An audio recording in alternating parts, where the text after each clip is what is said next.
कथा श्रवण मनोरंजन नहीं, मनोमंथन है। यहां आकर के आप परिवर्तित होकर के नहीं जाते हैं तो फिर ये आपका भी समय व्यर्थ हुआ और आपने दूसरे का भी समय व्यर्थ किया। श्री शुकाचार्य जी ने परीक्षित को एक ही कथा सुनाई, एक ही कथा में उद्धार हो गया।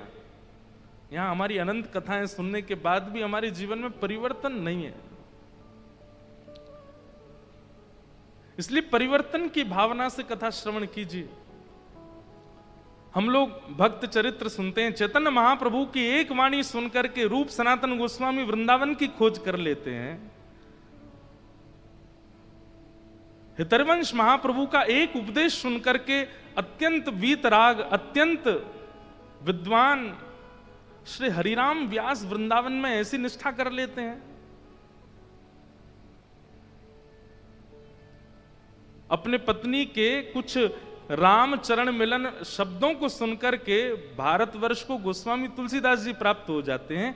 एक वाक्य ही काफी है परिवर्तन के लिए, एक सत्संग के क्षण ही काफी हैं परिवर्तन के लिए, भगवत प्राप्ति के लिए।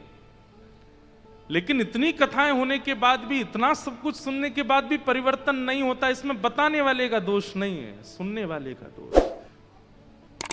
वैद्य ने औषधि दी लेकिन आपका रोग ठीक नहीं हुआ, इसका मतलब वैद्य गलत नहीं है, औषधि गलत नहीं है, आपने परहेज का पालन नहीं किया। आपको डायबिटीज हो गई, डॉक्टर ने दवाई दे दी, 6 महीना बाद जब शुगर चेक किया तो 350। डॉक्टर बोला तुम समय से दवाई ले रहे थे? बोले हाँ ले रहे थे। सब कुछ बिल्कुल जैसे मैंने बताया वैसे कर रहे थे? हाँ। सुबह नाश्ता क्या करते थे? बोले कचौड़ी का। दोपहर में भोजन क्या करते थे? रसमलाई का। रात में सोते समय क्या पाते थे? बोले रबड़ी पाके सोते थे। तो भाई तुम कितनी भी औषधि लो, परिवर्तन तो नहीं होगा ना, रोग तो ठीक नहीं होगा। परिवर्तन की भावना से कथा में विराजो। वक्ता अपना कार्य करेगा, कथा अपना कार्य करेंगी, आप अपना कार्य करो, सावधानी रखो। तो कथा सुनने के पूर्व अगर बन सके तो, नहीं बन सके तो कोई जबरदस्ती नहीं। गंगा तब दर्शनात् मुक्ति, दर्शन से भी मुक्ति मिल जाती है, लेकिन फिर भी स्नान करके। अच्छा, गंगा जी के स्नान की भी विधि है, ध्यान से सुनिएगा, ये तो करना है। गंगा जी में कभी भी अपवित्र अवस्था में स्नान नहीं करना चाहिए। प्रयास कीजिए कि पहले आप जहां रुके हैं, जिस आश्रम में, जिस जगह पर, पहले वहां स्नान कर लीजिए। स्नान करने के बाद में शुद्ध वस्त्र पहनिए। महाराज जी आधे से ज्यादा तो इस बात को सुन के नहाने ही नहीं जाएंगे, बोले अब पहले कमरा में नहाओ। जो इतनी भीड़ लगती है, लेकिन वास्तव में आपको हम सत्य बता रहे हैं, बात बहुत ध्यान से सुनिए।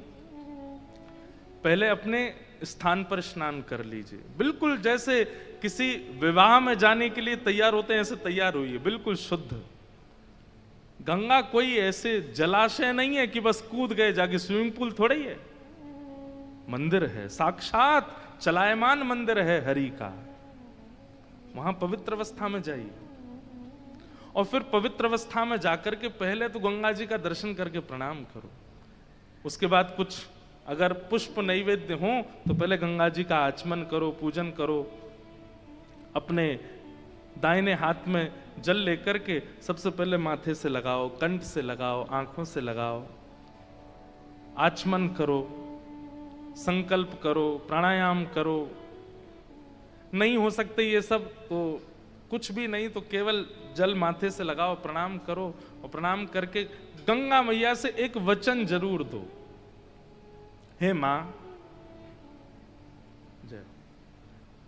हमने ऐसा श्रवण किया कि आप पाप मुक्त करती हैं, जय।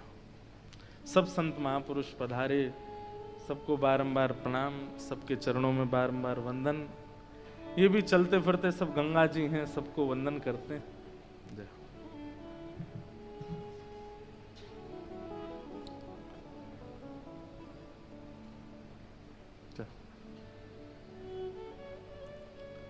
तो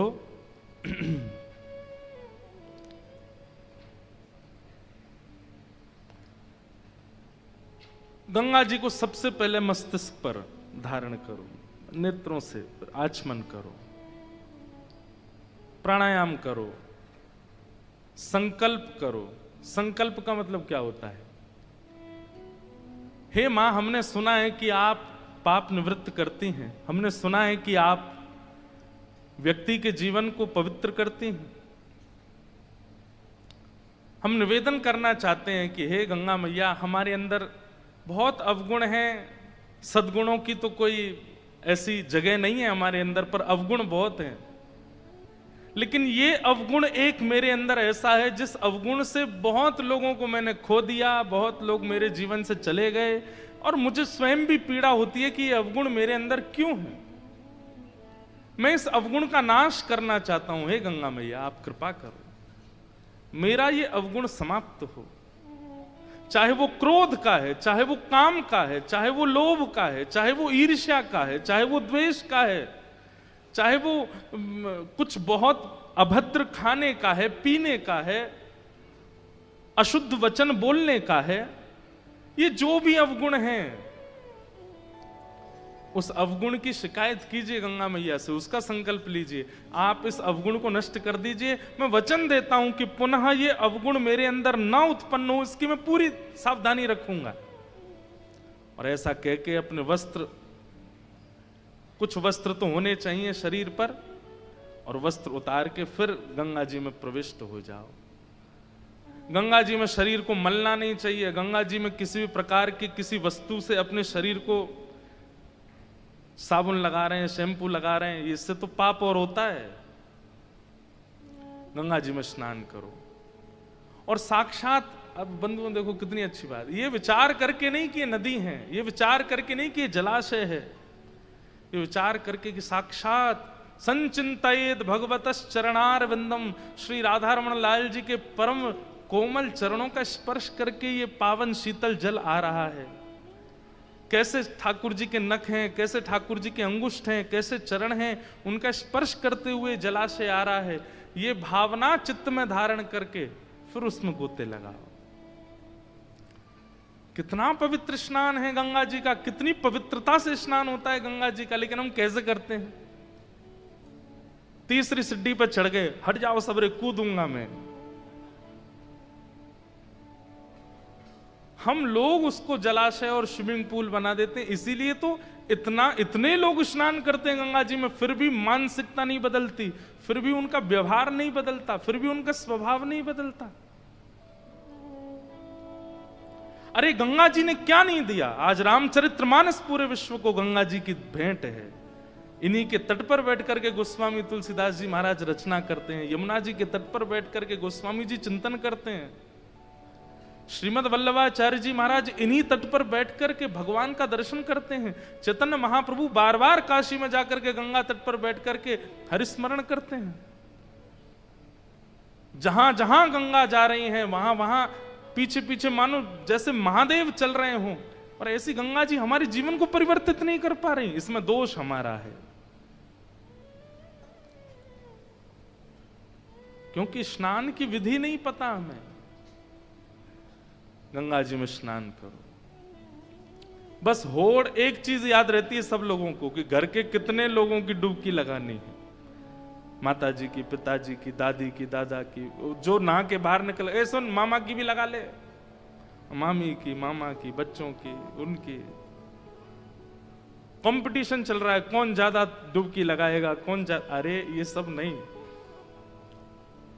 ठीक है, थोड़ा किलोल तो स्वाभाविक है, हम मानव हैं, ऊधम तो हमारे छूटते नहीं, थोड़ा तो होता ही है, लेकिन पहले नियम का पालन कर लीजिए, पहले विधि का पालन कर लीजिए, उसके बाद थोड़ी देर गंगा जी मैया हैं, गोद में थोड़ा खेल लीजिए, लेकिन पहले नियम विधि का पालन कर लो। अपने इष्टों को प्रणाम, अपने गुरु को प्रणाम, अपने गुरु मंत्र का जाप गंगा जी में बैठ के करो। शुद्ध सबसे बड़ी बात, तन पवित्र की भावना नहीं रखनी है, स्वभाव परिवर्तन की भावना से गंगा स्नान होना चाहिए।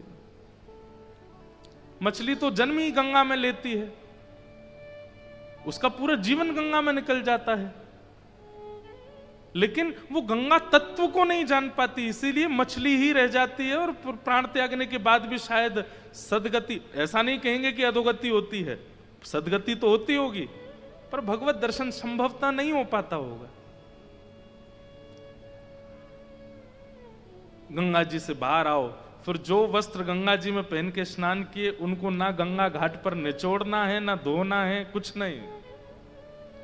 और उसके बाद जो तौलिया आदि जो भी है वो गंगा जी में थोड़ी सी उसको जो पवित्र है, जिसका भी उपयोग नहीं किया गया, उसको गंगा जी में ही धो करके उससे तन को थोड़ा पोंछ लीजिए, सूखे वस्त्र से नहीं। और फिर नवीन वस्त्र धारण करके अपना उर्धपुंड लगा करके उसके बाद गुरु मंत्र का जाप कीजिए। जिस नाम में आपकी निष्ठा है वो नाम का जाप कीजिए। और जगह तो नेत्र बंद करके कीजिए, लेकिन गंगा जी के घाट पर नेत्र खोल करके कीजिए। गंगा जी का दर्शन करते हुए नाम जप कीजिए, गुरु मंत्र का जप कीजिए। बस विचलित ना हो, इधर देखें इधर नहीं, गंगा जी को अखंड देखते रहिए। आप फिर हमको याद करेंगे। जो परिवर्तन का अनुभव अपने स्वभाव में, बुद्धि में, विचार में आप करेंगे, अद्भुत है। ऐसी गंगा जी, उनमें स्नान करो और स्नान करने के बाद अपना मंत्र आदि करने फिर आओ कथा में, और यहां बैठ करके फिर 3, 3.5 घंटे 4 घंटे कथा श्रवण कीजिए। महाराज 7 दिन में ही वो परिवर्तन का अनुभव आपको होगा, उस विचार का अनुभव आपको होगा। कभी स्वप्न में, कभी अनुभव में, कभी विचारों में, कहीं ना कहीं ठाकुर जी का अनुभव होने लग जाएगा। यही तो हमारे जीवन का उद्देश्य है। तो भाग्यशाली हैं आप लोग। दुनिया में कथा होती है सब जगह भाग्यशाली, पर मैं ये बात कह दूं तो कोई अतिशयोक्ति नहीं। आज के दिन से गंगा जी के तट पर, ऐसे पावन स्थान पर, ऐसे पावन संतों के सानिध्य में ये कथा जो सुन रहे हैं वो परम भाग्यशाली, परम भाग्यशाली। बस अपने इस भाग्य को, ये आपके दरवाजे पर आया हुआ भाग्य दस्तक दे रहा है, इसकी अवहेलना मत करना, इसका उपयोग कर लीजिए। और जो 2-3 दिन का नियम बना के आए कि हम तो 2-3 दिन रुकेंगे चले जाएंगे, अगर ये नियम आपने नहीं तोड़ा तो आपने कुछ नहीं तोड़ा। इसको तोड़ के 7 दिन रुक के जाओ, कथा सुन के जाओ, भाव से कथा का श्रवण करके जाओ। ऐसी पावन गंगा, उनको हम प्रणाम करते हैं, उनको हम वंदन करते हैं। ये हमारे लाला के चरणों से प्रकट हुए हैं, इन्हें बारंबार नमन करते हुए आइए आज प्रथम दिवस के महात्म की चर्चा में हम लोग प्रवेश करते हैं। देखो, महात्म के पहला श्लोक ही गंगा जी का द्योतक है, सुनिएगा। सच्चिदानंद रूपाय विश्वोत्पत्त्यादि हेतवे तापत्रय विनाशाय श्री कृष्णाय वयं नमः। सच्चिदानंद रूपाय, 3 रूप बताए गए भगवान के, सत्य, चैतन्य और आनंद। अब अनेक बार इस श्लोक की व्याख्या ठाकुर जी के रूप पर की है, पर सत्य, चैतन्य और आनंद ये तीनों रूप गंगा जी के हैं। सबसे पहला सत्य, गंगा जी सत्य है, इसलिए असद व्यक्ति का भी संस्कार किया जाता है तो भी गंगा जी उसको सत्य की प्राप्ति करा देती हैं। सब लोग इधर देखो, सावधानी से सुनिए बिल्कुल कथा। गंगा जी सत्य स्वरूप है। अब व्यवहार में ऐसा होता है कई बार कि मित्र मित्र आपस में कहते हैं, ये जो तू बात कह रहा, हाथ में गंगा जल लेकर के कह दे। गंगा जल लेने में घबरा जाता है, नहीं गंगा जी नहीं लूंगा, मैं कह रहा हूं कि मैं कल से ऐसा नहीं खाऊंगा, कल से ऐसा नहीं पीऊंगा। नहीं नहीं, गंगा जल लेके कह हाथ में। गंगा जल लेने में क्यों इतनी हालत खराब होती है? क्योंकि वो सत्य स्वरूप है। उसे वो कहीं ना कहीं नास्तिक व्यक्ति भी इस बात को जानता है कि गंगा जल हाथ में लेकर के मैंने कोई संकल्प किया और उसकी पूर्ति अगर नहीं की तो मेरे को अधोगति का सामना करना पड़ेगा। गंगा जी सत्य स्वरूप हैं, सत्य है। इसलिए जीवन में कुछ भी करने वाला व्यक्ति वो भी अपने अंतिम समय में घर के लोगों से निवेदन कर देता है कि संस्कार हो सके तो गंगा तट पर करना, नहीं हो सके तो कम से कम अस्थि विसर्जन तो गंगा जी में ही कर देना, क्योंकि उसे पता है कि जीवन में चाहे जो भी किया हो, लेकिन मेरी थोड़ी सी जो लाज बचाने की सामर्थ्य वो गंगा जी में है, वो मेरी लाज बचा लेंगी कैसे भी। गंगे गंगे तियो ब्रूयात योजना नाम सतैरपि मुच्यते सर्व पापेभ्यो विष्णु लोकम सगच्छति। आप लोग ऐसा मत सोचना गंगा पर करती ही होगी पूरी, नहीं, लेकिन आज गंगा जी के तट पर बैठे हैं इसलिए थोड़ी निकल रही है बातें, सुन लीजिए। गंगा जी का पहला स्वरूप कि सत्य है। सत्य किसको मानेंगे? जिसके सामने असत्य का अस्तित्व नष्ट होता हो, वो सत्य है। जैसे गुरु के सामने सत्य वाचन करना ही पड़ता है। आप वहां रोक नहीं सकते स्वयं को। उनके सामने झूठ बोलने में घबराहट होती है। ऐसे ही गंगा है। गंगा के तट पर भी एक बात मेरी बहुत ध्यान से सुनिएगा, जो गुरु के सामने भी असत्य बोलने में झिझकता नहीं है, जो दैव के सामने भी असत्य बोलने में व्याकुल नहीं होता, जो गंगा जी का जल हाथ में लेके बाद भी सत्य बोल देता है, वो राक्षस ही होगा। क्योंकि राक्षसत्व ही है कि राम सामने खड़े हैं और फिर भी रावण का रावणत्व जीवित है। कई बार घटनाएं सुनने में आती हैं कि आजकल के युवा लोग गंगा जी के तट पर पार्टी करते हैं, कुछ भी खा लेते हैं, पीते हैं, पड़े रहते हैं गंगा जी में। ये रावणत्व नहीं है तो क्या है? ऐसी पवित्र गंगा जी के तट पर भी आप स्वयं को नहीं संभाल रहे हो। गंगा जी सत्य है। दूसरा, श्री गंगा चैतन्य है। वो जल नहीं है। जल भी कहीं ना कहीं जड़त्व में आ जाता है, लेकिन श्री गंगा चैतन्य है। हमने तो अपने जीवन में बहुत अनुभव किए हैं। कितनी भी घबराहट हो रही हो, थोड़ा भय लग रहा हो, चिंता हो रही हो, बहुत व्याकुलता जीवन में चल रही हो, आप एक काम कीजिए, घर में गंगा जल सबके होता है, तुरंत जाइए थोड़ा सा गंगा जल पान कर लीजिए।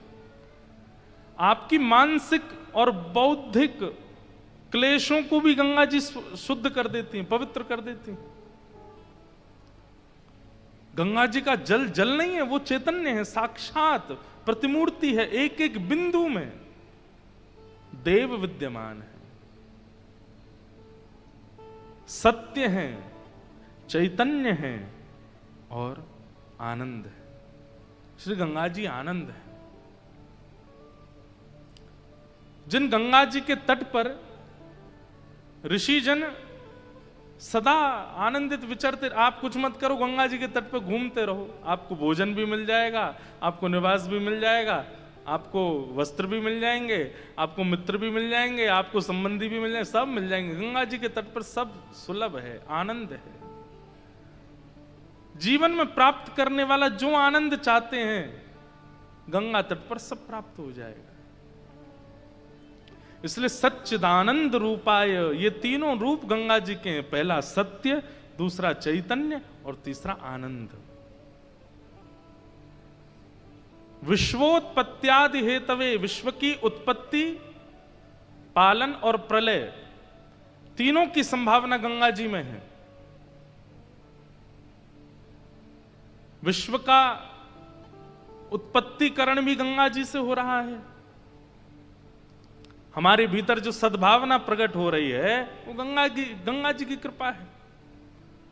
हमारा पालन भी गंगा जी से हो रहा है। गंगा जी के जल से ना जाने कितने भारतीयों का पालन हो रहा है, कितने नगरों का पोषण हो रहा है, कितने परिवार पल रहे हैं गंगा जी के जल पर। और जब अपने रौद्र रूप में आती हैं तो संहार भी करती हैं। उत्पत्ति, पालन और संहार, तीनों की संभावना जिनके पास है। तापत्रय विनाशाय तीन प्रकार के ताप, आदिदैविक, आदि भौतिक, आध्यात्मिक, तीनों तापों को नाश करने की जिनमें सामर्थ्य है, ऐसे श्री कृष्णाय वयम नमः, श्री गंगाय वयम नमः, ऐसी श्री गंगा को, ऐसे श्री कृष्ण को और ऐसे श्री कृष्ण के चरणों से प्रकट हुई गंगा को हम नमन करते हैं, हम वंदन करते हैं। अब सोचो, जिनके चरण के स्पर्श की गंगा इतना पवित्रीकरण कर देती है, वो स्वयं कैसे होंगे? वो स्वयं श्री कृष्ण कैसे होंगे? विष्णुपदी जब इतना कल्याण कर देती हैं, तो स्वयं श्री कृष्ण जीवन में आ जाएंगे तो क्या क्या नहीं दे सकते हैं। ऐसे श्री कृष्ण को और ऐसे श्री कृष्ण से चरणों से प्रकट हुई मां गंगा को हम प्रणाम करते हैं। गंगा जी के अवतरण की निकुंज की कथा अभी हमने गिरिराज जी में सुनाई थी। श्री राधा कृष्ण का प्रेम विगलित स्वरूप भी है। अब वो कथा और विस्तार से हम एक दिन सुनाएंगे। कथा में थोड़ी और लीला में प्रविष्ट हो जाएं, थोड़ी और निकुंज की भावनाएं आ जाएं, फिर सुनाएंगे कि श्री गंगा जी राधा कृष्ण मिलित स्वरूप हैं। तो ऐसी पावन गंगा मैया को बारंबार प्रणाम। महात्मा की कथा आज हम लोग सुनेंगे। एक बात और कहते हैं, विश्व भर में कथा सुनने की अपनी महिमा है, लेकिन गंगा जी के तट पर भागवत की कथा सुनना ये प्रोटोकॉल है। प्रोटोकॉल मतलब ये नियम ही है, ये शास्त्राज्ञा है। श्रीमद् भागवत की कथा कहां होनी चाहिए, ये प्रश्न सबसे पहले नारद जी महाराज ने पूछा था सनत कुमारों से, और सनत कुमारों ने तभी आज्ञा दे दी थी, गंगाद्वार समीपे तु तटमानंद नामकम। गंगा द्वार यानी कि हरिद्वार, और वहीं आनंद वन में बैठ करके भागवत, ये गंगा जी का तट जितना भी हरिद्वार से ऋषिकेश तक ये सब आनंद वन है। ये कथा, यहां कथा सुनना ये प्रोटोकॉल है, ये नियम है, ये शास्त्राज्ञा है।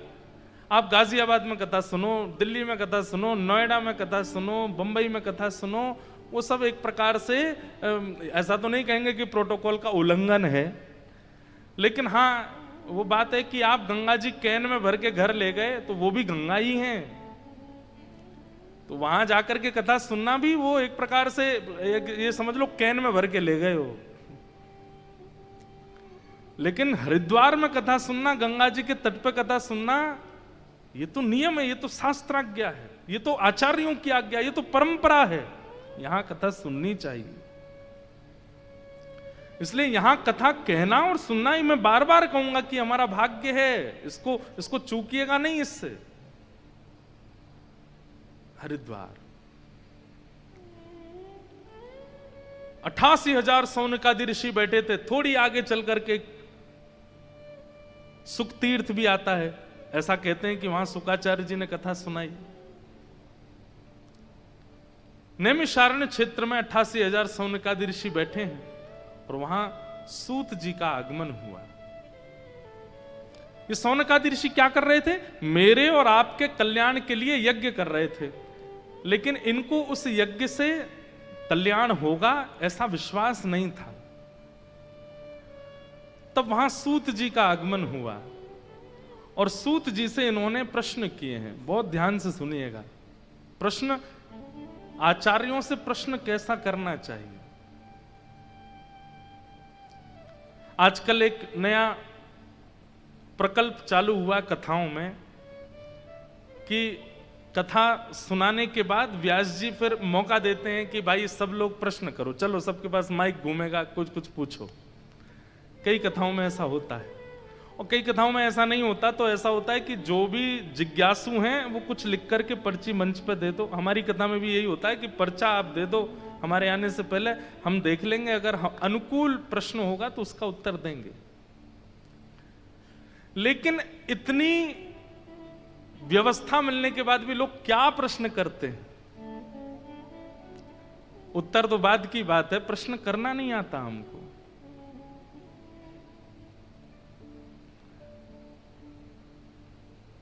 प्रश्न करने की अगर आपको छूट मिली है तो प्रश्न कैसा होना चाहिए, सुनिए। सौनकादि ऋषि कह रहे हैं सूत जी महाराज से, क्या?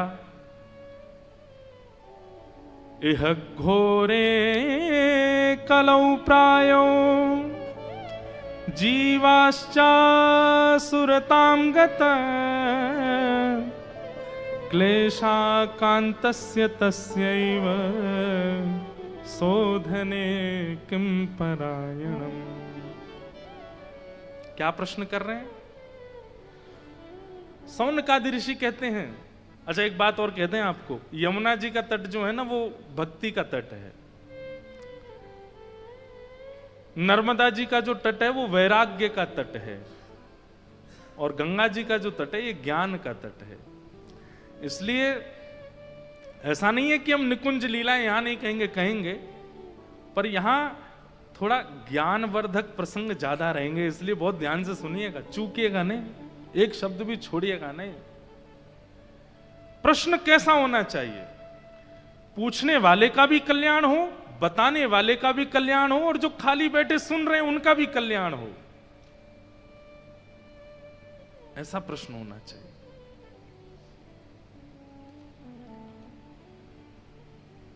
सौनकादि ऋषि कह रहे हैं कि महाराज इस घोर कलिकाल में जहां पर जीवाश्चाम सुरताम गतः, जहां पर जीव असुर बनता जा रहा है, सब लोग इधर देखिए, कभी कभी सोच करके रूह कांप जाती है कि हम सच में मानव हैं।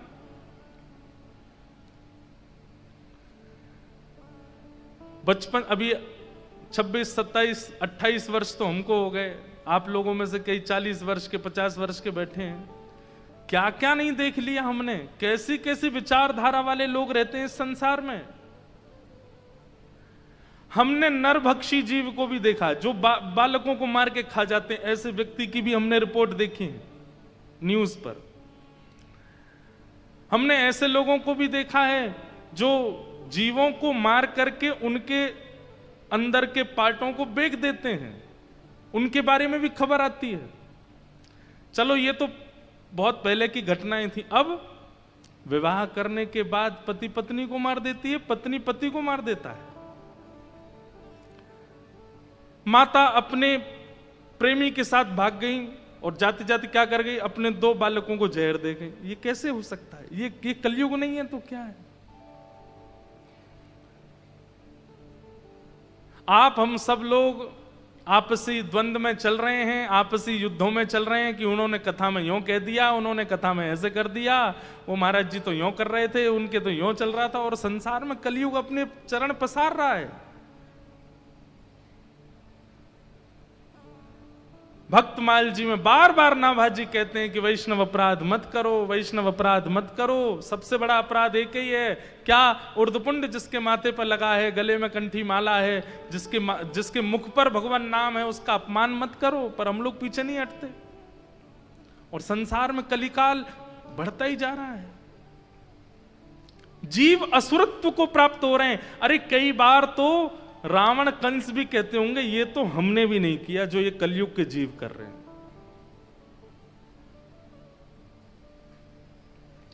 अभी संत जन आयोजन करते हैं कि गौ हत्या बंद हो, 100-150 वर्ष बाद आयोजन होंगे, पति हत्या बंद हो, पत्नी हत्या बंद हो, भ्रूण हत्या बंद हो, बालक हत्या बंद हो, संत हत्या बंद हो, वैष्णव हत्या बंद हो।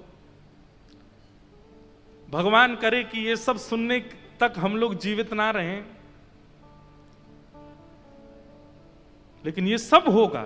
कलयुग जैसे हर दिन, आज जितना कलयुग है कल उससे ज्यादा है। मैं आपको यहां कथा सुना रहा हूं, इतनी देर में भी कितनी घटनाएं घट गई होंगी, कितना असरत्व मानवों के चित्त में आ चुका होगा। हमारे पास गंगा है, कथा है, संत हैं, फिर भी हम असुर बनने से नहीं रुक पा रहे, क्योंकि हमारे जीवन में प्रायोरिटी केवल कुछ पा लेना है, और वो पाने में केवल और केवल ऐश्वर्य है। सुख संपत्ति घर आवे, ये तो गाते हैं हम, पर चित्त की शुद्धि की बात क्यों नहीं करते? हरि जी मोहे संत हृदय कर दीजो, हरि जी मोहे संत हृदय कर दीजो।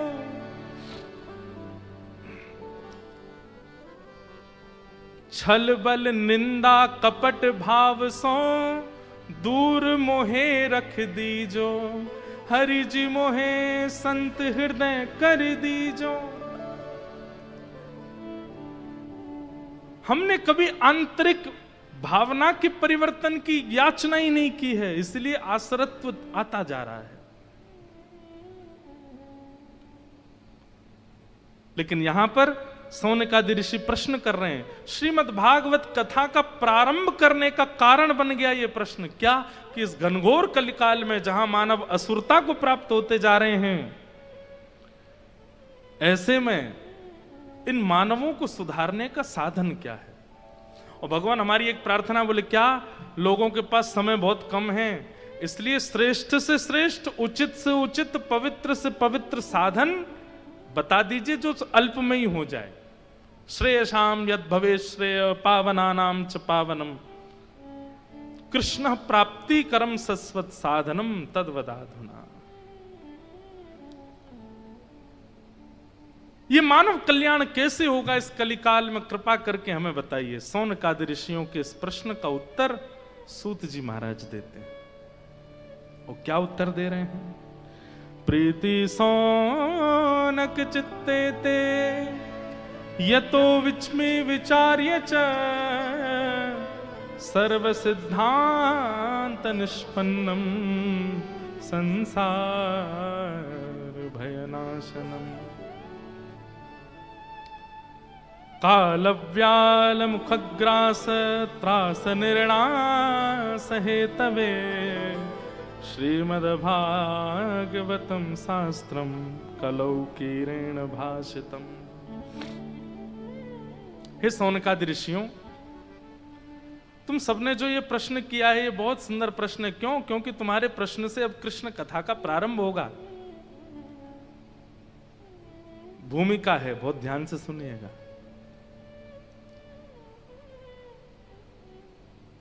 लेकिन इस संसार में कल्याण करने वाले व्यक्ति को सबसे पहले यह विचार करना चाहिए कि कृष्ण प्राप्ति कैसे हो। भगवत प्राप्ति को ही कल्याण कहा जाता है। धन प्राप्ति को कल्याण कहते तो रावण कल्याण कर चुका है अपना।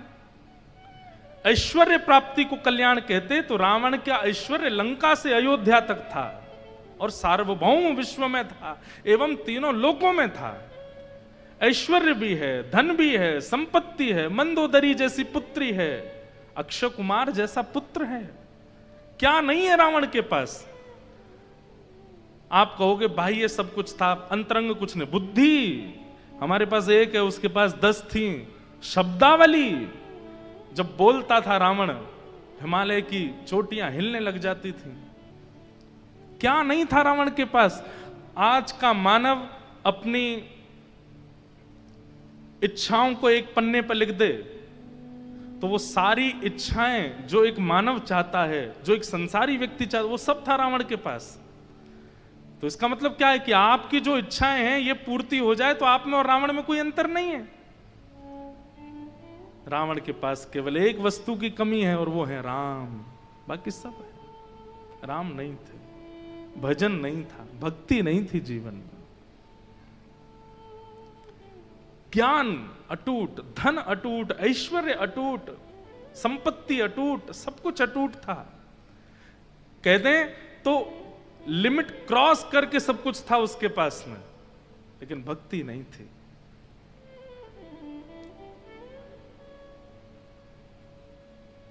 आज तक फल भोग रहा है। हर दशहरा पे बेचारे को जलाया जाता है।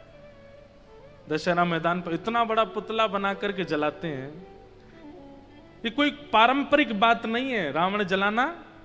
ये तो हमारे पहले से ही है कि जिसने भी कुछ गलत किया उसका पुतला जलता ही है। आज भी जलते, कई लोगों के पुतले जला देते हैं। रावण का जलाया गया।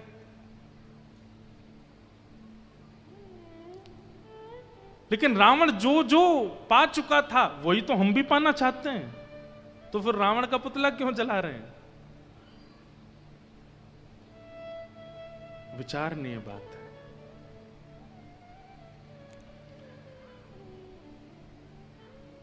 कल्याण धनवान होना नहीं, कल्याण ऐश्वर्यवान होना नहीं, कल्याण संपत्तिवान होना नहीं, कल्याण तो कृष्ण प्राप्ति। अभी परसों जगन्नाथ भगवान की रथ यात्रा होगी। हमारे माधव दास परम भक्त हुए श्री जगन्नाथ जी के, आपके चरित्र में वर्णन आता है कि आप 22-23 वर्ष की आयु में जगन्नाथपुरी गए थे पहली बार। इनकी पत्नी का निधन हो गया था और इनका छोटा सा बालक था। उस बालक की रक्षा में ही पूरे दिन रहते थे, उसी की चिंता करते रहते थे। मन में सोचते थे इसका ध्यान कौन रखेगा, इसकी सेवा कौन करेगा, इसको बड़ा कौन करेगा। इसकी माँ तो चली गई। एक दिन एक वृक्ष पर से एक घोंसले में से एक अंडा नीचे गिरा, तो जैसे ही गिरा इन्होंने उसको देख लिया। अब अंडा नीचे गिर रहा था, तभी ये बोले अरे अरे ये तो अब खत्म होगा, पर तभी नीचे कुछ सूखे पत्तों का ढेर था और वो अंडा आकर के उसमें गिरा। दौड़ करके जाके इन्होंने देखा तो अंडा बच गया।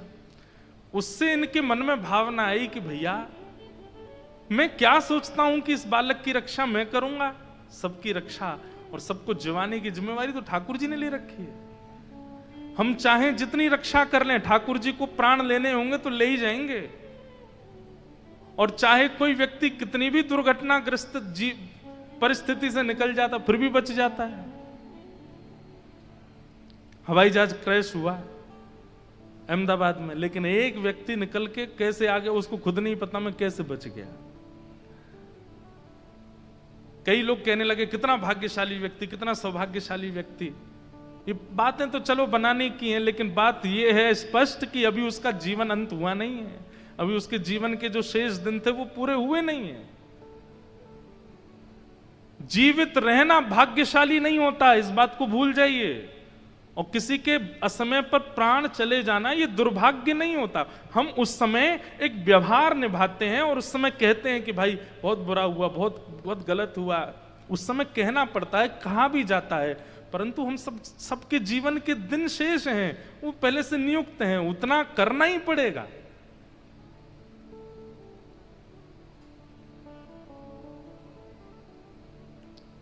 माधव दास जी के मन में आया मैं बेटे की रक्षा के लिए इतनी चिंता कर रहा हूं, परंतु भैया ठाकुर जी के हाथ में है सब। ये अंडा ऊपर से गिरा लेकिन नीचे सूखे पत्तों ने इसको बचा लिया। इसका मतलब यह है कि ठाकुर जी ने सबको सबकी व्यवस्था कर रखी है। कोई माता पिता के बिना भी पूरा जीवन जी लेगा। और अपने पुत्र को अपने परिवार के हवाले करके और माधव दास जी जगन्नाथपुरी चले गए। कहते हैं कि जब माधव दास जी ने पहली बार नील चक्र देखा, जगन्नाथ भगवान के जो शिखर पर नील चक्र विराजमान है, बंधुओं उसकी बड़ी महिमा है। जगन्नाथ महाप्रभु के जो शिखर पर नील चक्र है वो इतना विशाल है, कहते हैं कि उस नील चक्र का कोई मोल नहीं बता सकता कितना मोल है, कितना मूल्यवान है। और बोले उसका भार इतना है कि यदि नील चक्र के भार के समान कुछ वस्तु अगर पृथ्वी पर गिर गई तो जितना जगन्नाथ जी का शिखर है उतना गड्ढा हो जाएगा भीतर, इतना भार है। तो माधव दास जी ने जैसे नील चक्र देखा, नील चक्र देखते ही उनके मन में इतनी व्याकुलता, इतना रोए माधव दास जी। क्यों रोए? इस बात से वेदना में आ गए कि मैंने अपने जीवन के 24 वर्ष गवा दिए बिना जगन्नाथ जी को देखे। आज 24 वर्ष बाद देखने आया हूं मैं इनको। अरे मैंने अगर 24 वर्ष पहले से महाप्रभु जी का दर्शन किया होता तो कम से कम 24 वर्ष के दर्शन की अवधि से आज मुझे महाप्रभु जी मिल गए होते। इतने व्याकुल और इतने पीड़ित अपने आप को मानने लगे कि मैंने 24 वर्ष क्यों गवा दिए। समुद्र के तट पर जाकर के बैठ गए, अन्न जल त्याग दिया, अनशन करने लगे, प्राण त्याग दूंगा मैं, क्योंकि मैंने 24 वर्षों को व्यर्थ कर दिया। बताओ, हम लोग इतने बड़े बड़े हो जाते हैं, हमारे मन में ऐसी बेचैनी आती कभी, ऐसी व्याकुलता आती कभी? हमने इतने साल बाद जगन्नाथ जी के दर्शन किए, ऐसी बेचैनी कभी नहीं हुई। लेकिन उनको बेचैन देखो, किस बात से बेचैन है कि मैंने इतने दिन तक दर्शन क्यों नहीं किया।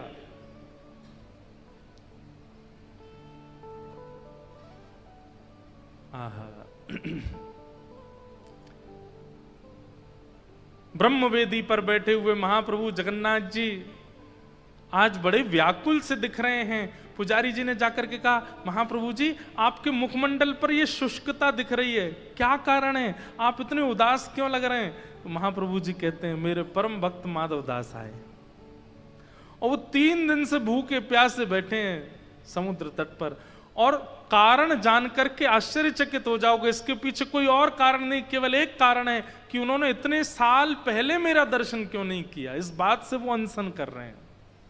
मेरी आज्ञा है, थाल में महाप्रसाद लेकर के जाओ और माधवदास जी को पवाओ। प्रसाद लेकर के माधवदास जी के पास गए। माधवदास जी बोले, मैं तो अनशन व्रत पे हूं। बोले, अरे महाप्रभु जी ने स्वयं भेजा तुम्हारे लिए। ये बात सुनते ही पहले प्रसाद पाया, और जैसे ही माधवदास जी मंदिर में दर्शन करने के लिए आए, महाप्रभु जगन्नाथ जी बैठे बैठे अपनी ब्रह्म वेदी पर ही झूमने लगे, इतने आनंद में भर गए माधवदास जी को देख करके। माधवदास जी बोले, भगवान मैंने जीवन में कोई साधन नहीं किया, मैंने जीवन में कोई तप नहीं किया, मैंने जीवन में कोई उपलब्धियां प्राप्त नहीं की, आप मुझे देख करके इतने प्रसन्न क्यों हैं?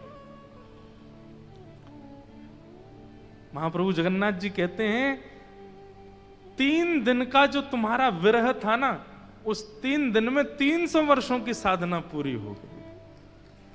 300 वर्षों में जो साधना होनी चाहिए वो 3 दिन के विरह में तुमने पूर्ण कर दी। इसलिए श्रीमद् भागवत जी में वृत्रासुर भगवान से कहता है, समंजसत्वा विरहय कांक्षे, मुझे विरह दे दीजिए।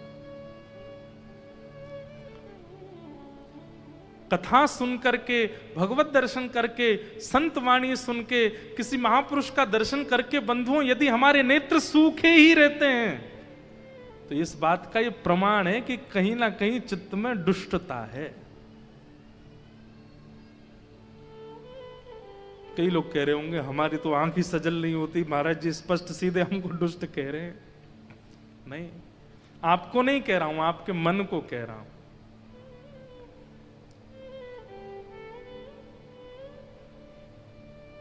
परसों जगन्नाथ जी की रथ यात्रा होगी, इस कथा में आपको गड्ढे की सब्जी मिलेगी रोज कथा में। गंगा जी की चर्चा भी सुनाएंगे, बद्रीनाथ जी की भी सुनाएंगे, क्योंकि जगन्नाथ रथ यात्रा है तो इसलिए जगन्नाथ जी की भी सुनाएंगे। इसलिए सारी चर्चाएं मिश्रित होकर के प्राप्त होंगी, इसलिए ध्यान से ही सुनना है। महाप्रभु जगन्नाथ जी बड़े बड़े बड़े, किन शब्दों में वर्णन करूं मैं उनका, ऐसे प्रिय ठाकुर जी हैं। उनको सब पता है, सबका ध्यान है उनको, कौन मुझे कहां से किस प्रकार पुकार रहा है, किस प्रकार बोल रहा है। आप नहीं जानते, ये रथ यात्रा भीड़ के लिए नहीं होती है। लाखों में कोई ना कोई माधवदास खड़ा है, कोई ना कोई सालबेग खड़ा है, कोई ना कोई मीराबाई खड़ी है, उसके लिए महाप्रभु निकल के आते हैं। आपको लगता है कि वो रथ पर बैठ करके भीड़ जमावड़ा जमा के ठाकुर जी चले गए? नहीं, कितनों के हृदय की इच्छा पूरी करने के लिए महाप्रभु, एकमात्र पूरे भारत में, हमारे विश्व में ठाकुर जी ऐसे जगन्नाथ जी हैं जो स्वयं उतर करके आते हैं, रथ पर बैठ करके सब भक्तों के बीच में घूमते हैं। अभी बजा रहे हैं इसलिए मेरा गाने का मन कर रहा है। सालबेग ने स्तुति गाई, जो कि जन्म से मुस्लिम है, जिसको दर्शन करने के लिए मंदिर में प्रवेश की इजाजत नहीं है, और वो जब रथ में ठाकुर जी का दर्शन करता है, आहे नील शैल प्रबल मत्तावरण, प्रबल मत्तावरण तनलनी बनकु कर दलन आहे नील शैला प्रबल मतावरण प्रबल मतावरण मुआर तनलनी बनकु कर दलन आहे नील शैला। साल्वेग कहता है, अरे नीलाचल पर्वत पर विराजमान मतवाले हाथी जगन्नाथ। ठाकुर जी को हाथी की उपमा देता है। भैया तानपुरा इतना तेज है ना, कम कर दो इसको। मतवाला हाथी क्यों बोलता है? क्योंकि जगन्नाथ जी जब अपने मंदिर से उतर करके आते हैं ना रथ की ओर, उस समय की झांकी देखने लायक होती है महाप्रभु जी की। वो गोदी में बैठ के नहीं आते या किसी नीचे किसी आसन को लगा करके नहीं आते महाप्रभु जी। एक हाथी की तरह ऐसे अपनी दोनों भुजाओं को पुजारियों के कंधे पर रख देते हैं और ऐसे झूमते हैं आगे पीछे। और झूमते हुए ऐसे जैसे छोटा बालक घुटमुन चलता ना तो घिसट घिसट के चलता, ऐसे चलते हैं महाप्रभु जी। सीढ़ियों पर कूदते हुए आते हैं नीचे। तब साल्वेग कहता, आपका ये मतवाला पना देख करके मैं आपको उपमा देता हूं क्या कि हे नीलाचल पर्वत के मतवाले हाथी जगन्नाथ, जिस प्रकार हाथी कमल के वन को नष्ट कर देता है, मेरे चित्त के आर्त रूपी इस कमल को आप नष्ट कर दीजिए नाथ। गजराज चिंता कला थाई घोर जले न, गजराज चिंता कला थाई घोर जले न, चक्र पेशी नक्र नासी उधरी अपन अहे नील शैला प्रबल मतावरण प्रबल मतावरण मुआर तनलनी बनकु कर दलन आहे नील शैला आहे नील शैला आहे नील शैला। व्याकुलता। हम बस दर्शन करते हैं और चले आते हैं, हमारी बस इतनी इच्छा रहती है। पर कभी राधा रमण जी के सामने खड़े होकर के नेत्र सजल इस बात से हो गए कि पिछले 15 दिनों में आपकी याद नहीं आई मुझको। नाथ क्यों नहीं आई? आप मेरे चित्त में स्मरण रूप में क्यों नहीं आए? बंधुओं, ये व्याकुलता, ये विरह प्रेम ठाकुर जी के प्रति जो है, ये इस बात का द्योतक है कि आपका चित्त ठाकुर जी ने स्वीकार कर लिया। इसीलिए आपको इतनी बेचैनी होती है, इतनी व्याकुलता होती है ठाकुर जी के दर्शन की।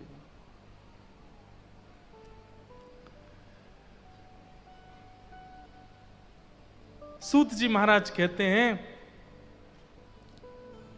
इस घनघोर कलिकाल में जब तक मृत्यु का भय चित्त में है तब तक मानव कल्याण संभव नहीं है। व्यक्ति धन के पीछे इसलिए भाग रहा है क्योंकि उसके अंदर यह बात कहीं ना कहीं बैठी है कि मेरे एक दिन प्राण चले जाएंगे, उससे पहले मैं धन कमा लूं, ऐश्वर्य कमा लूं, नाम कमा लूं, प्रतिष्ठा कमा लूं, उससे पहले मैं ये कर जाऊं, ये बना जाऊं, ये छोड़ जाऊं, ये कर जाऊं। ये मृत्यु के भय के कारण ही व्यक्ति जीवन के इन माया जाल में पड़ा है। और इस मृत्यु के भय को दूर करने का एकमात्र साधन है क्या? श्रीमद् भागवत। भागवत की कथा इस बात से आपको परिचित कराती है कि मृत्यु के भय से भयभीत मत हो, बल्कि इस बात से भयभीत हो जाओ कि कहीं प्राण चले गए और उससे पहले मुझे भगवत दर्शन नहीं हुआ तो, कहीं मेरे प्राण चले गए और उससे पहले मैंने ठाकुर जी का साक्षात्कार नहीं किया तो, मैंने इतना नहीं कमाया, ये चिंता तो है। अब जैसे किसी को गंभीर बीमारी बता दी जाती है तो वो अरे अभी तो मुझे ये करना था, अभी तो मुझे वो करना था, वो कमाना था, ये खरीदना था, ये बनाना था। अरे डॉक्टर ने कोई गंभीर बीमारी बता दी तो इस बात से हम परेशान नहीं हुए, नाथ मुझे ये बीमारी बता दी गई और अभी तक मैं आपको साक्षात्कार ही नहीं कर पाया, मैं आपका दर्शन ही नहीं कर पाया, मैं अभी तक वृंदावन के रूप को नहीं पहचान पाया, मैं अभी तक यमुना जी के स्वरूप को नहीं जान पाया और मेरे जीवन के अब दिन अल्प बचे हैं, इस बात से व्याकुलता।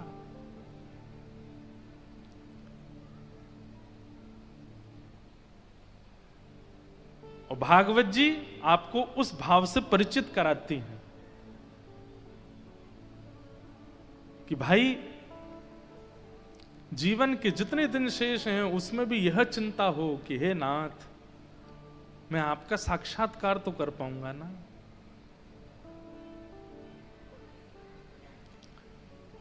श्रीमद् भागवतम शास्त्रम कलौ कीरेण भाषितम।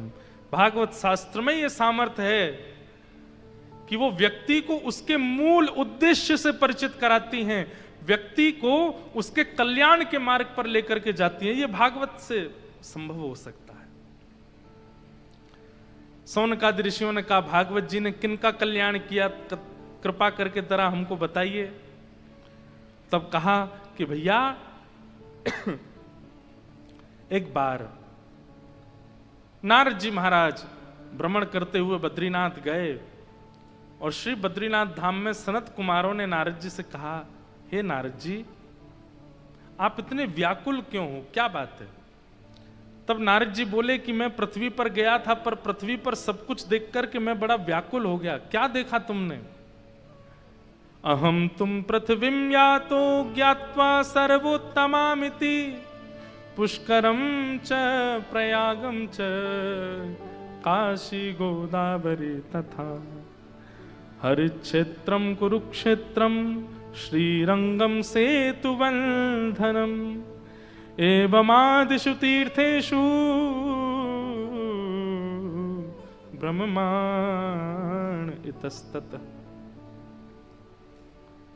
मैं सब जगह गया पर मेरे मन को शांति नहीं मिली। कहां कहां गए तो यहां पर लिखा है पुष्कर, प्रयाग, काशी, गोदावरी माने द्वारिका, हरिक्षेत्र माने हरिद्वार, कुरुक्षेत्र, श्रीरंगम, सेतुबंधनम मतलब रामेश्वरम, सब जगह गया लेकिन मेरे मन को कहीं भी शांति नहीं मिली। नारद जी महाराज कह रहे हैं कि जब तीर्थ क्षेत्रों में शांति नहीं मिली तो फिर जो बड़े बड़े शहर हैं वहां की हालत तो आप लोग समझ ही जाओ क्या हो रही होगी। और ये बात आज की नहीं है, हजारों वर्ष पहले नारद जी कह रहे हैं, तो आज तो सोच लीजिए अब क्या ये हो रहा होगा। नारद जी महाराज कहते मैं सब जगह गया, मैंने बिल्कुल विपरीतता का दर्शन किया। लोग दिखाते कुछ हैं और हैं कुछ और। बंधुओं पहले तो दो ही रूप थे हमारे, दिखाते कुछ और थे, अंदर कुछ और। अब तो तीन रूप हो गए हमारे, वैसे कुछ और हैं, अंदर से कुछ और है, सोशल मीडिया पे कुछ और हैं। तीन रूप हो गए हैं। अभी सोशल मीडिया वाला एक नया रूप और आया हमारा। अब ना तो बाह्य रूप की चिंता रहती है ना आंतरिक रूप की चिंता रहती है, वहां कैसे दिख रहे हैं उसकी चिंता रहती है। अभी पता नहीं और क्या क्या आने वाला है संसार में, वहां का अलग रूप है।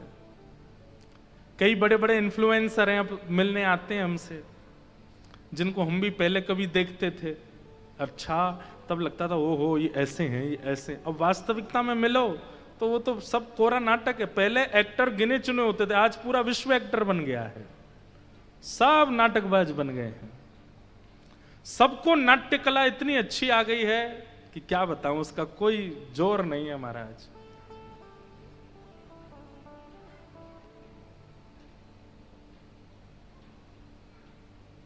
घनघोर कलयुग उस दिन प्रारंभ हो जाएगा जिस दिन पूरा विश्व बहलूपिया होगा। वो हैं कुछ, दिखा कुछ रहे हैं, और ये स्थिति लगभग बन चुकी है। नारद जी महाराज बोले, मैंने सुना था पृथ्वी इतनी पवित्र है, पृथ्वी के तीर्थ इतने पवित्र हैं, वहां के लोग इतने अच्छे हैं, ये पर यहां आकर के तो मैंने सब कुछ उल्टा देखा। क्या देखा? बोले, सुमंद मंद मंदा सुमंद मतयो मंद भाग्या युपद्रता पाखंड निरता संतो विरक्ता सपरिग्रह तरुणी प्रभुता गे शालको बुद्धिदायक कन्या विक्रयणो लोभा दंपती नाम च कनकनम आश्रमा यवनैरुद्धा तीर्थानि सरितस्तथा। बहुत कुछ लिखा है।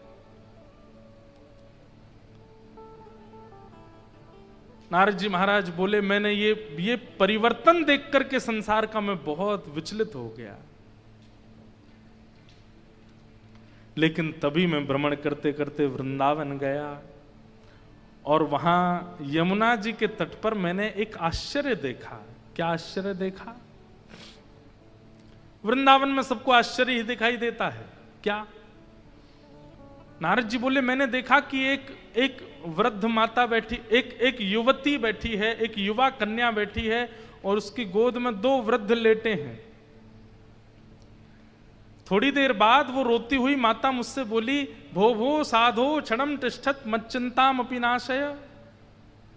मैंने पूछा, देवी तुम कौन हो? तुम्हारी गोद में ये 2 वृद्ध कौन हैं? तब उसने अपना परिचय दिया कि मैं भक्ति हूं और ये दोनों मेरे पुत्र हैं, ज्ञान और वैराग्य। कलयुग के प्रभाव के कारण ये दोनों वृद्ध हो गए हैं। नारद जी बोले, तुम पर कलयुग का असर नहीं हुआ? बोले, क्योंकि भक्ति कलयुग में फिर भी युवा है, पर ज्ञान और वैराग्य तो कोई पाना ही नहीं चाहता, इसलिए दोनों वृद्ध हो गए हैं। गंगा जी में कोई नहा रहा हो और आप जाकर के तट पर तभी उसको टोक दो, भैया ऐसे नहीं नहाना चाहिए, शास्त्र इसकी मना करते, हमको मत सिखाओ, हमको नहीं बताओ, तुम अपना नहाओ, चलते बनो। किसी को ज्ञान नहीं चाहिए। आप घर जाते हैं किसी के, वहां पर जाके अगर ठाकुर जी की सेवा में कुछ बता दे, भैया ऐसे ऐसे सेवा करो, हमारे पर दादा के समय से ऐसी चलती आई है, आप हमको मत बताओ। कोई ज्ञान नहीं चाहता। वैराग्य की तो पूछिए ही मत। वैराग्य की तो स्थिति केवल तब आती है जब किसी की मरणासन अवस्था को हम देखते हैं, उसको मरकट वैराग्य कहते हैं। कोई मर जाता है तब वैराग्य आता, भैया संसार बिल्कुल भी नश्वर है, संसार यहां पर कुछ भी हाथ लगने वाला नहीं। 2-4 दिन की व्याकुलता, 5वें दिन से फिर से वैसे ही हो जाते हैं। वैराग्य भी नहीं है। बंधुओं, एक बात हमारी बहुत ध्यान से सुनिए। व्यवहार का निर्वहन कीजिए, संसार में जो जो आवश्यकताएं उन व्यवहार में रहिए, पर मन में वैराग्य रखिए। मन में इस बात को जानकारी रखो, भले ही मैं बहुत बड़ा घर बना रहा हूं पर ये मेरे संग रहने वाला नहीं है, भले ही मैं बेटे के लिए कर रहा हूं, ये कर रहा हूं, पर भाई एक दिन सब दूर हो जाने हैं। भले ही मैं इसको अपना मित्र बना रहा हूं, इसको अपना साथी बना रहा हूं, इसको अपना संगी बना रहा हूं, पर ये सब स्वार्थी हैं, ये चित्त में रखना चाहिए। हम तो एक बात, अपनी निज बात बतानी नहीं चाहिए, पर सत्य बता रहे हैं। कथा करते करते ऐसा हो गया कि कोई माला भी पहनाता ना, अभी की नहीं कह रहा हूं, कहीं कहीं तो भी उसमें लगता है थोड़ी देर बैठने के बाद पता चलेगा किस स्वार्थ से माला पहनाई थी, चाहता क्या है। तो माला भी ऐसे ही नहीं लाए हैं। और फिर पता, महाराज जी एक फोटो, बगल में एक फोटो। आजकल प्रणाम बदल गया, फोटो ही प्रणाम है।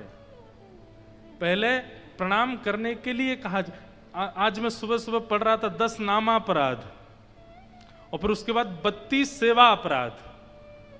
32 सेवा अपराधों में एक अपराध पता है क्या है? एक हाथ से पैर छूना, ये अपराध है। कौन समझाए बच्चों को? कई तो यूं आते हैं, अब उसको उस समय टोक दे तो बुरा लग जाएगा।